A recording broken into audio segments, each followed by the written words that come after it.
Ladies and gentlemen, today I'm here to break down some recent developments that have stirred quite a buzz in the realm of elections and democracy. Let's dive into the details and unravel what's been happening.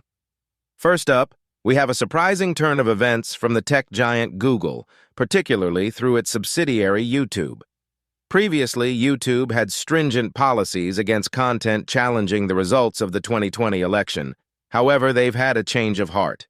In a notable reversal, YouTube now allows content discussing potential fraud, errors, or glitches in the 2020 presidential election and other U.S. elections. This decision, confirmed by the company to Axios, comes after the removal of tens of thousands of videos under their previous policy. According to YouTube, this shift in stance comes after 2 years of reflection, recognizing the evolving landscape of discourse. But let's not overlook the skepticism surrounding this sudden pivot, with some questioning whether this signals the end of a mission accomplished or perhaps a strategic move ahead of the 2024 election, especially given the possibility of certain political outcomes. Next on our radar is a bombshell revelation from whistleblower testimony, courtesy of the Gateway Pundit. These whistleblowers have shed light on alleged election fraud incidents, including the transportation of hundreds of thousands of completed ballots across state lines. Shockingly, one witness claims to have seen anywhere from 144,000 to 288,000 completed ballots being shipped across 3 states. The Amistad Project, presenting this information, asserts the involvement of USPS workers in illicit efforts to sway the election in pivotal swing states. Attorney Phil Klein even details the disappearance of ballots and trailers in Pennsylvania, painting a picture of systemic malpractice. Among these whistleblowers stands Jesse Morgan, a truck driver who courageously shared his first-hand experience, providing vivid details of the suspicious activities he encountered during his delivery route. This testimony underscores the gravity of the situation and the need for thorough investigation. Moving on, we delve into the intricate web of election software and its ties to China, as uncovered by independent journalist 𝐒𝐶𝐤𝐒.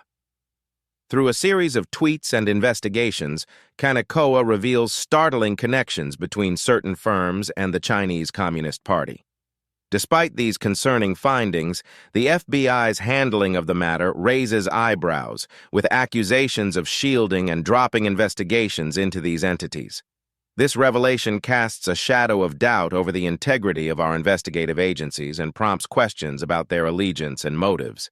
But the spotlight isn't solely on federal matters.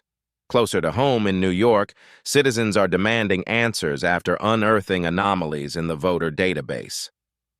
The New York Citizens Audit, NYCA, has been tirelessly advocating for election integrity, and their efforts have now been validated through a peer-reviewed article. This article sheds light on algorithms within New York's voter rolls, hinting at potential foul play. With NYCA's findings reaching the ears of legislative bodies, the urgency to address these concerns before the next election looms large. Lastly, we turn to a beacon of hope in the midst of uncertainty: Catherine Engelbrecht, the founder of True the Vote. Despite facing adversity, including imprisonment, Engelbrecht remains steadfast in her pursuit of election integrity. Her optimism stems from the awakening of the populace post-2020, with more people engaging in the electoral process and demanding transparency. Engelbrecht emphasizes the importance of a national dialogue on election procedures, stressing that technology exists to ensure fairness for all. Her resilience serves as a reminder that liberty, though messy, is worth fighting for.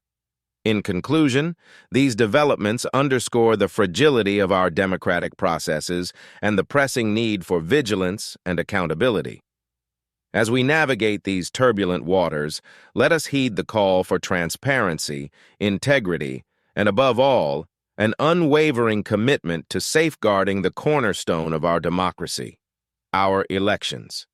Please subscribe and help us get the word Sidney Powell, a lawyer who filed lawsuits after the 2020 election, got a win in Texas after an appeals court ruled that the Texas bar did not prove that she engaged in misconduct or fraud. A panel of judges on the 5th District of Texas Court of Appeals in Dallas ruled Wednesday, yes, that was Wednesday, April 13th, 2024, that the state bar's arguments lacked merit and evidence. They found that state bar prosecutors employed a scattershot approach to the case that had alleged Ms. Powell did not have a reasonable basis to file lawsuits that challenged the 2020 election's outcome in battleground states. The bar employed a scattershot approach to the case, which left this court and the trial court with the task of sorting through the argument to determine what issue had actually been raised, Justice Dennis Garcia wrote in the court's ruling. Having done so, the absence of competent summary judgment compels our conclusion that the bar failed to meet its summary judgment burden. A separate court had sided with Ms. Powell in the case last year, finding numerous defects in the evidence presented by the State Bar of Texas Commission for Lawyer Discipline. The court also found that the bar couldn't provide evidence that she filed frivolous lawsuits. Please take a moment to share this video, comment, like, and subscribe, because your country and the American way of life is dependent upon you. So spread the word and do something. Goodbye for now.